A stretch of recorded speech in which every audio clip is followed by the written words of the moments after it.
Hey, what's going on? You know who it is. You know what it is. All right, you guys, peep game. So a lot of people are a little bit bent over what happened with Caleb Plant and David Benavidez. Now, of course, the right guy won, which is David Benavidez. A lot of people felt that Kenny Bayless should have deducted points away from Caleb Plant because they said he was extensively holding David Benavidez. You can make an argument, but at the end of the day, it's to the referee's discretion.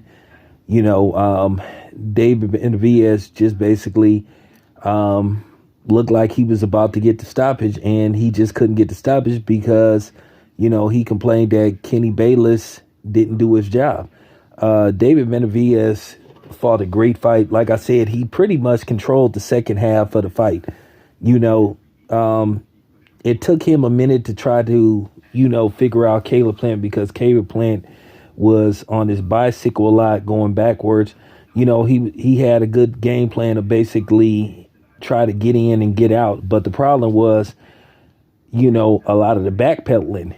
And due to the fact that, it was a gigantic ring, then it turns into a treadmill. So he started to gas the second half of the fight, something he's had trouble with throughout his career that you've seen in particularly in a lot of Caleb Plant fights.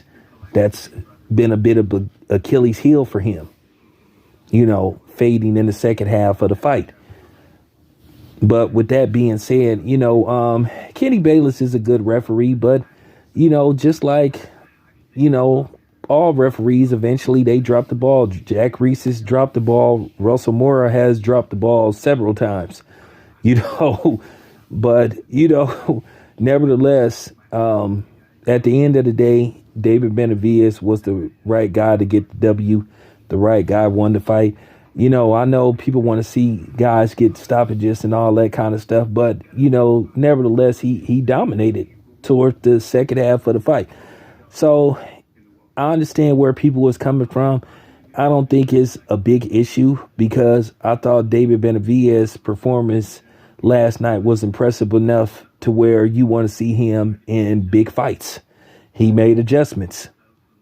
He went through some adversity. He had trouble with Caleb Plant's,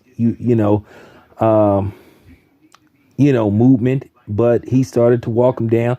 David Benavidez tried not to waste punches. He picked his spots, and he didn't punch himself out. He didn't get frustrated. He didn't lose his cool.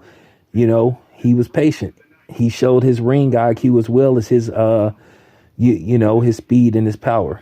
Because boxing is also 50% mental as well as physical and skill set. It's a mental game as well.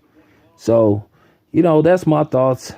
I understand where everybody is coming from. But to me, at the end of the day, the mission was to win the fight. He won the fight, and I thought he won the fight impressively. This your boy Town Biz. I'm out.